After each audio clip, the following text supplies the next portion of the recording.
Hello guys, welcome back to my channel. तो guys, इस video में हम सेगमेंटेशन देखने वाले हैं। सेगमेंटेशन क्या होता है आपका, कैसे आपको पेपर में लिखना है। एचपीएससी की सीरीज चल रही है आपकी यहाँ पर तो आपको सेगमेंटेशन में क्या डायग्राम बनाना है, कैसे आपको लिखना है, वो सभी हम बताने वाले हैं। तो गाइस, आपको मैं बता दूं कि इससे पहले मैं आपकी 3 वीडियो डाल चुकी हूँ। आपकी फर्स्ट है आपका operating system and function of operating system. Second video है आपकी टाइप्स ऑफ ऑपरेटिंग सिस्टम, जिसमें आपकी मल्टी प्रोग्रामिंग, मल्टी प्रोसेसिंग या डिस्ट्रीब्यूटिंग, रियल टाइम, आपका बैच प्रोसेसिंग, वो सब आता है, वो कवर कर चुकी हूँ। थर्ड वीडियो में मैं डाल चुकी हूँ वर्चुअल मेमोरी क्या होती है आपकी।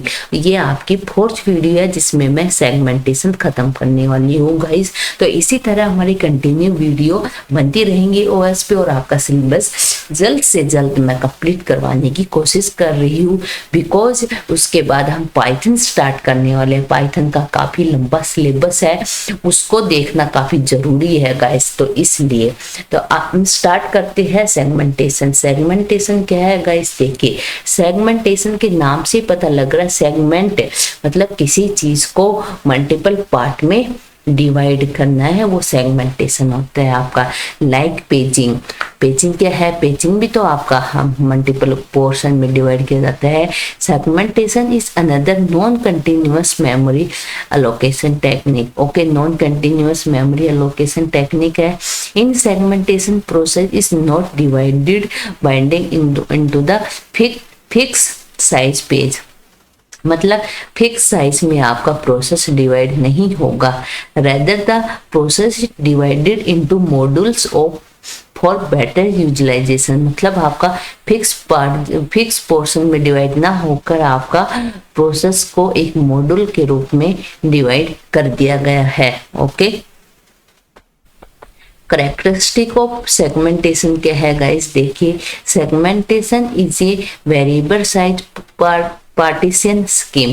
Okay, in segmentation secondary memory and main memory are divided into partition of unusual size. The size of partition depend on the length of the module.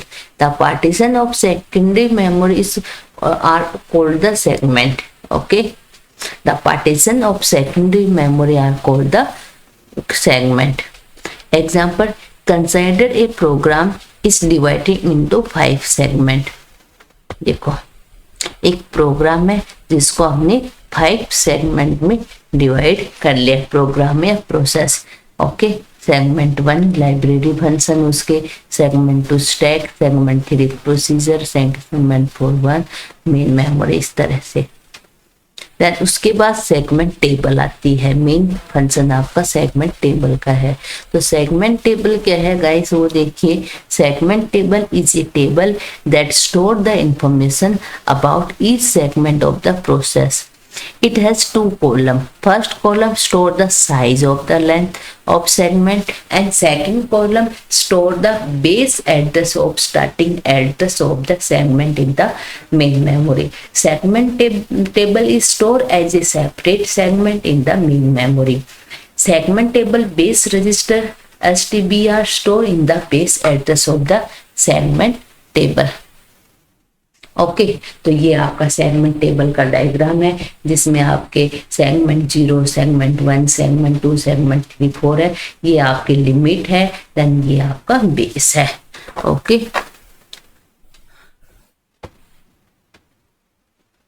Limit indicate the length of the size of the segment.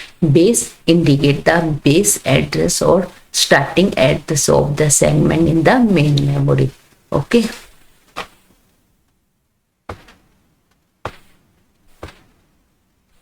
ये देखो, ये main memory है, इसमें segment 1, segment 2 यहाँ पर divide है आपका, और आपका साइज भी आपका है। देन उसके बाद आता है आपका translating logical address into physical address. Okay, translating logical address into physical address. Sorry guys, CPU always generate a logical address. Physical address आपका मेन मेमोरी में चाहिए होता है। Okay,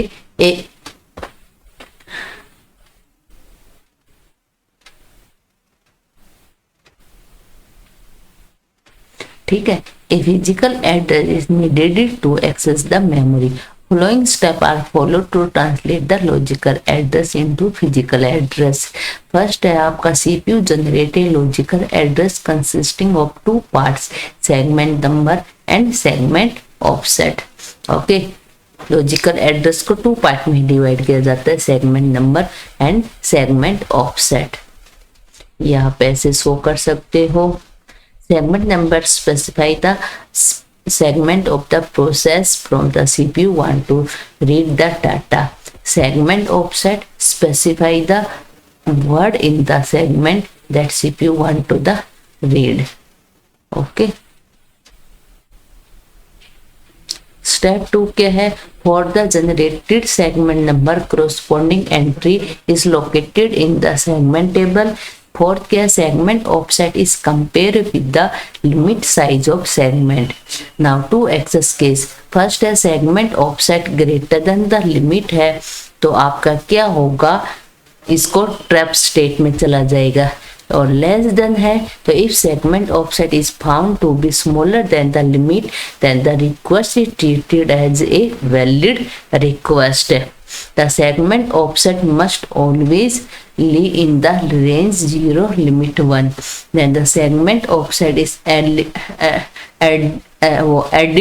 with the base address of the segment. The result obtained after addition in the address of the memory location storing the required word.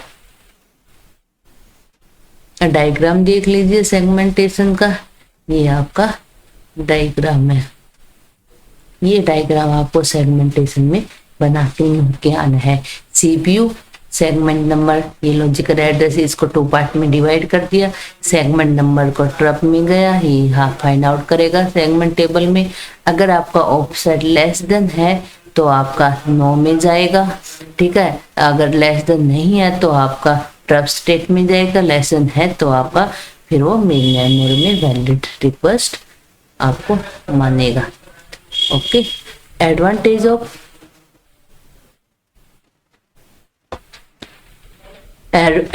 Of segmentation क्या है? First है it allow to divide the program into modules which provide the better utilization. Okay, second क्या है? Segment table assume less space as compared to the page table in the paging. It solve the problem of internal fragmentation. ये internal भी मैं बताऊंगी आपका। Disadvantage of segmentation क्या है guys? ये देखिए, डिसएडवांटेज ऑफ सेगमेंट है कि there is an overhead of maintaining the segment table for each processor. The time taken to fetch the instruction increase since now to memory access the required. Segment of unusual size are not suited by the swapping. It suffers from external fragmentation as the free space gets broken down into the smaller piece of with the processor being loaded and removed from the main memory. Okay. तो ये आपका advantage and disadvantage of segmentation का हो गया है guys. तो next video में मैं आपको फ्रेगमेंटेशन बताने वाली हूँ। अगर आपको ये वीडियो अच्छी लगी हो तो प्लीज इसको लाइक कर देना, शेयर कर देना और मेरे चैनल को सब्सक्राइब कर लेना। Thank you guys.